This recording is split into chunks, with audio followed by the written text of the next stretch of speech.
Hello dear students, welcome again to English class. So in our previous video, we have studied what is a sentence. So if you remember, a sentence is a group of words that makes complete sense. एक sentence तभी complete होता है जब उसका proper या कुछ meaning होता है, okay? And now today we are going to study the next part of the sentence, that is the subject and the predicate.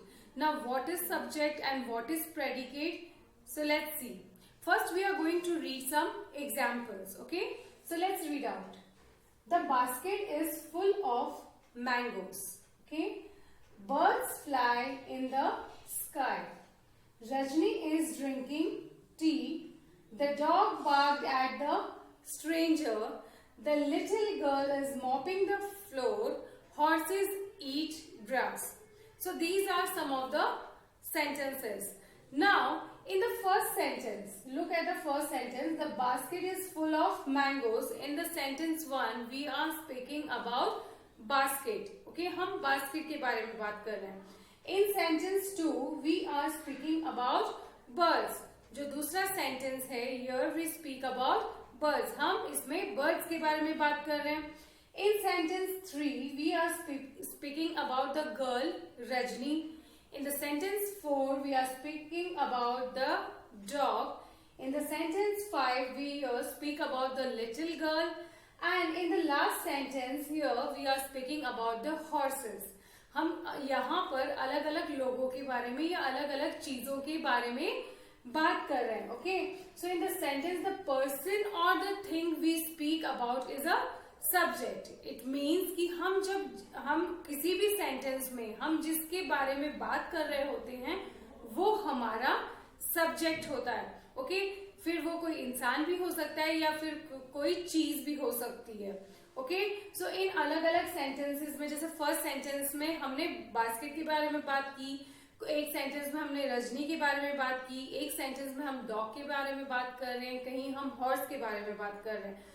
तो जो बास्केट है, in the first sentence the basket, birds, Rajni, the dog, little girl and horses, ये सारे हमारे subject हैं क्योंकि इन sentence में हम इनके बारे में बात कर रहे हैं. Okay, now let's, that is the subject. Okay, now let's understand what is the predicate. Now see, in sentence 1 we say that the subject basket is full of mangoes. first sentence में हमारा जो subject basket है उसके बारे में हम बता रहे हैं कि उसमें बहुत सारे मैंगोज हैं, वो मैंगोज से भरी हुई है. In the sentence 2 we say the subject birds are fly in the sky. हम यहाँ बर्ड्स के बारे में बता रहे हैं कि वो आकाश में उड़ते हैं. Okay, in the sentence 3 we say the subject Rajni is drinking tea. तो थर्ड सेंटेंस में हम बता रहे हैं कि रजनी जो है वो चाय पी रही है. In the sentence 4 we say about the dog that it is barking at the stranger. तो सेंटेंस 4 में हम बता रहे हैं जो हमारा सब्जेक्ट डॉग है वो क्या कर रहा है, it is barking at the stranger. In the sentence 5 we say about the subject that the girl is mopping the floor. Okay, mopping the floor means पोछा लगा रही है वो. तो यहाँ पर हम बता रहे हैं कि हमारा जो सब्जेक्ट गर्ल है, गर्ल जो हमारा सब्जेक्ट है वो कुछ कर रहा है. वो क्या कर रहा है, she is mopping the floor. And in the sentence 6 we say that the subject horses that is eating the grass. Okay, तो यहाँ पर हम बता रहे हैं जो हमारा सब्जेक्ट है हॉर्सेस, जो हमारे सब्जेक्ट हैं वो क्या कर रहे हैं, वो घास खाते हैं. Okay? तो इस तरह से हम अलग अलग सेंटेंसेस में हम अलग अलग लोगों के बारे में बात कर रहे हैं या उनको डिस्क्राइब कर रहे हैं कि वो क्या कर रहे हैं. ओके, सो यही हमारा प्रेडिकेट है. Okay, so what is said about the subject is predicate. जो सब्जेक्ट के बारे में कहा जाता है वो हमारा प्रेडिकेट होता है. ओके, और यूजुअली जो प्रेडिकेट है वो हेल्पिंग वर्ब से शुरू होता है हमारा. Like the basket is full of mangoes, इससे जो सेंटेंस है हमारा वो हमारा प्रेडिकेट है. The birds fly in the sky. Okay, so birds fly in the sky. तो हर जगह ये चीज नहीं होती है एप्लीकेबल, बट कहीं कहीं ये होती है. तो ये आपको समझना है कि जो हमारा सब्जेक्ट है, हम जब जिसके बारे में बात कर रहे होते हैं वो तो हमारा सब्जेक्ट होता है, और जो वर्ड्स So, जब हम किसी चीज के बारे में या इंसान के बारे में बात कर रहे होते हैं वो तो होता है हमारा सब्जेक्ट, और जो वर्ड्स उन सब्जेक्ट को डिस्क्राइब कर रहा होता है या बता रहा होता है कि वो क्या कर रहे हैं या उससे रिलेटेड कुछ कह रहे होते हैं, वो होता है हमारा predicate. Okay, clear. Next, subject and predicate में, सो इससे ये जो भी हमारे एग्जाम्पल है इससे आपको क्लियर हो गया कि हमारे जो सेंटेंस होते हैं they are divided into two parts. So all the sentences are divided into two parts. One part is the subject and the other part is the predicate. Clear? Next, subject and predicate may consist of one word or number of words. तो ये जरूरी नहीं है, subject हमारा बहुत सारे words का भी हो सकता है और प्रेडिकेट भी में भी बहुत सारे वर्ड्स हो सकते हैं और सिंगल वर्ड भी हो सकता है सब्जेक्ट और प्रेडिकेट में। Okay, and one more thing that I want to tell you that हमारा जो सब्जेक्ट है कभी बिगिनिंग ऑफ द सेंटेंस में भी हमें मिल सकता है और it can be many times we can find it at the end of the sentence also. Okay, तो ये जरूरी नहीं है कि स्टार्टिंग में जो सेंटेंस के बिगिनिंग में जो भी वर्ड है वही हमारा सब्जेक्ट होता है।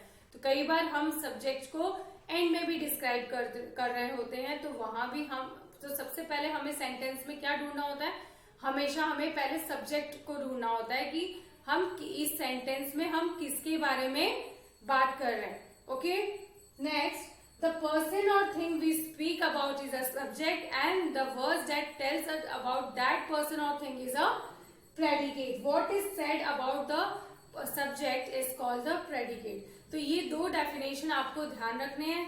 फर्स्ट है द पर्सन और the thing that we are speaking about is our subject and what is said about the subject is the predicate।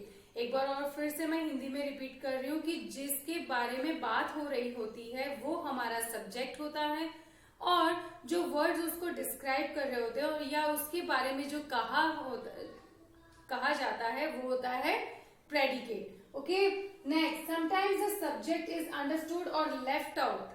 और कई बार ऐसे भी सेंटेंसेस हमारे सामने आते हैं जिनमें जो सब्जेक्ट है हमें समझना पड़ता है कि सब्जेक्ट क्या है, कई बार उसे छोड़ दिया जाता है। So let's see some examples for that. Come in, like come in, अब जैसे हमने बोल दिया कम इन, तो इससे हमें पता चल कि हम किसी को डिनोट कर रहे हैं ना, यू को डिनोट कर रहे हैं कि तुम अंदर आ जाओ। तो यहाँ हमें समझना है कि हम तुमको या यू को डिनोट कर रहे हैं, उसे बोल रहे हैं कि come in. Okay, so come in really means you come in, मतलब कम इन को हमें अपने आप ही ये अंडरस्टूड समझना होगा कि यू कम इन मतलब तुम अंदर आ जाओ, है ना। तो यहाँ हमें खुद को ही समझना है कि यू सब्जेक्ट है। Next is stop. Stop really means that you stop. तो जहां हमने बोल दिया स्टॉप तो वहां इसका मतलब यही होता है कि हम किसी को यू मतलब दूसरे आदमी को कह रहे हैं कि यू स्टॉप, तो वहां सब्जेक्ट क्या होगा, you. Next, run really means that you run, and sit down really means that you sit down। Okay, so in all the sentences the word you is left out and here you is a subject। Okay, so कुछ sentences ऐसे होते हैं जहां पर subject को छोड़ दिया जाता है और वहां पर हमें खुद को assume करना है और समझना है कि हमारा subject क्या है, हमारा subject you है। Clear? Next, again now after explaining so much, now I am going to ask you question। Okay, so here are some examples। अब आपको बताना है कि इसमें subject कौन सा है और predicate कौन सा है, तो let's do it। So examples are like first is they played। अब इस sentence में आपको बताना है कि subject कौन सा है, they played। तो यहाँ हम किसके बारे में बात कर रहे हैं, we are talking about they। So they is subject। Now what they are doing, वो जो they है वो क्या कर रहे हैं, they are playing। So played जो है वो हमारा predicate है and they is subject। Okay, next is we attended the party। अब इस sentence में आपको बताना है subject कौन सा है। Yes, we is a subject and attended the party जो है वो क्या है, that is a predicate। Clear? Next is the sun shines brightly। Now in this sentence tell me which is the subject। Yes, here we are talking about the sun। So here we are talking about sun. यहाँ हम किसके बारे में बात कर रहे हैं? sun के बारे में बात कर रहे हैं. तो the sun is a subject and shines brightly is a predicate. Okay. Next one. The lion roars in the jungle. Now tell me which is the subject and which is the predicate in the sentence? Yes, the lion. Here we are talking about lion. तो मैंने जैसे आपको बताया है कि the person or a thing that we are talking about is our subject, and here we are talking about lion. So the lion is a subject and the rest of the sentence that is roars in the jungle. ये क्या है? ये predicate है क्योंकि ये words describe कर रहे हैं लायन को कि वो क्या कर रहा है. Okay. Next is the he is singing a song. So in this sentence which is what is the subject? Yes, here he is a subject and is singing a song is a predicate. He जो है हमारा जो subject है ये pronoun भी हो सकता है और नाउन भी हो सकता है ना. सो यहाँ पर ही जो प्रोनाउन है ये क्या है? ये सब्जेक्ट है और रेस्ट ऑफ द सेंटेंस हमारा क्या है? ये प्रेडिकेट है. Next one, Mrs Sharma teachers us English. So what is the subject here? यहाँ हम इस सेंटेंस में किसके बारे में बात कर रहे हैं? Yes, we are talking about Mrs Sharma. तो मिसेस शर्मा हुई हमारी subject and teachers us English. वो क्या करती हैं? वो हमें इंग्लिश पढ़ाती हैं. तो टीचर्स अस इंग्लिश क्या होगा? वो होगा हमारा predicate. Okay. So clear. So through these examples I hope कि सब्जेक्ट और प्रेडिकेट जो है वो आपको क्लियर हो गया होगा. Let me repeat one more time that students all the sentences are divided into two parts. सभी सेंटेंसेस टू पार्ट्स में डिवाइड होते हैं. The first part is a subject and the second part is the predicate. First part होता है हमारा subject और जो बाकी का पार्ट होता है वो होता है प्रेडिकेट. अब सब्जेक्ट क्या होता है? द पर्सन और a thing that we are talking about. हम जिसके बारे में बात कर रहे होते हैं वो हमारा सब्जेक्ट होता है और जो words what we are speaking about the subject और the words that are describing the subject that are the predicate. Okay. Clear. And the subject can be at the beginning. We can get the subject at the beginning of the sentence or we can get it at the end of the sentence. Okay. तो ये हमें थोड़ा सा ध्यान रखना होगा. Sentence को अच्छे से पढ़ के पता लगाना होगा कि हमारा सब्जेक्ट क्या है. फिर हम प्रेडिकेट इजिली फाइंड आउट कर सकते हैं. Clear.